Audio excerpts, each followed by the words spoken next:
मला असं वाटतं की नागपूर शहरात ज्याही पवित्र तीर्थस्थळांचं डेव्हलपमेंट होत असेल, राज्य शासन ज्याला निधी देत असेल, तर मला वाटते की अशा ठिकाणी जर कोणाच्या भावना जोडलेल्या आहे अशा लोकांशी पहिले चर्चा करून निर्णय व्हायला पाहिजे। शहरातले जे जनप्रतिनिधी आहेत, निवडून ज्या जनतेने दिली त्या लोकांशी चर्चा करायला पाहिजेत। मला वाटते कॉन्ट्रॅक्टर आणि अधिकारी जर प्लॅन बनवून करत असतील आणि मग हा असंतोष उफाळत असेल तर याला सर्वस्वी अधिकारी राज्य शासन जबाबदार आहे।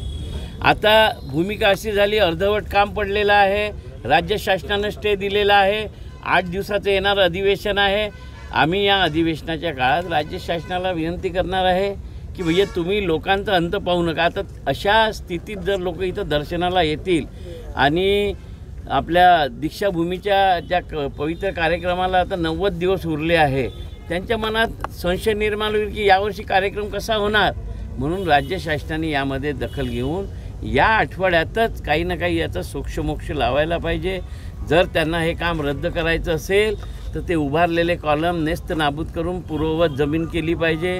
मला वाटते इथे पार्किंगची व्यवस्था म्हणजे डेव्हलपमेंटसाठी करोडो रुपये मिळाले तर त्याच्यात कशाचं डेव्हलपमेंट करावं, त्या डेव्हलपमेंटमुळे ही वास्तू झाकल्या जाणार आहे की नाही, हा डेव्हलपमेंटची योजना कोणाची होती, ही कोणत्या समय। आता अधिकारी सांगतात की हाय पॉवर कमिटीमध्ये जर मुंबईचे लोक असतील तर त्याला मला वाटते की काही अर्थ नाही।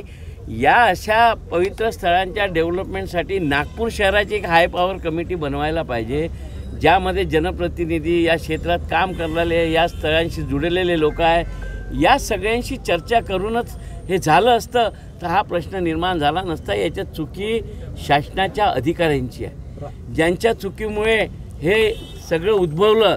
आता याच्यावर राज्य शासन काय करणार आहे हाही मोठा प्रयत्न। हेच नाही तर आपण नागपूर शहरात अनेक ठिकाणी पहा 200 करोड 300 करोड मिळून झाले, परंतु त्याचा काहीच फायदा होत नाही।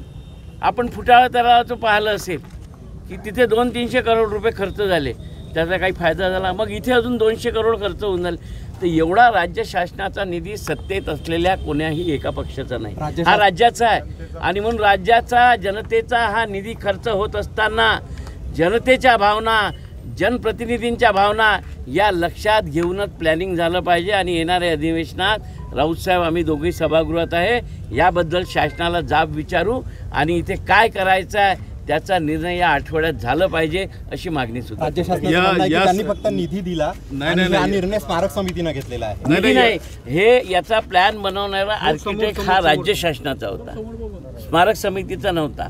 म्हणून मला असं वाटतं की हे सर्व करत असताना आता इथे गाड्यांची पार्किंग करायला एरवी जागा होती आणि दीक्षाभूमीच्या दिवशी लाखो गाड्या येतात, त्या पार्किंगमध्ये जाणार नव्हत्या। मग मला वाटतं की हेच पैसे दुसऱ्या कोणत्या चांगल्या कामावर इथेच लावले असते, त्याचा फायदा झाला। 22 कोटी आता खर्च झाले, त्याच्यात 22 कोटी खर्च झाले, हे पैसे कोणाकडून घेणार। मला वाटतं हे अधिकाऱ्यांकडून वसूल केले पाहिजे, ज्यांनी हा प्लॅन बनवला, ज्यांच्यामुळे हे निर्माण झालं, आणि याबद्दल आम्ही सभागृहात बोलू। महाराष्ट्रातील ताज्या बातम्यांसाठी बघत रहा टाइम्स टुडे टीव्ही, सोबतच शेअर करा, सबस्क्राइब करा आणि बेल आयकॉन प्रेस करा।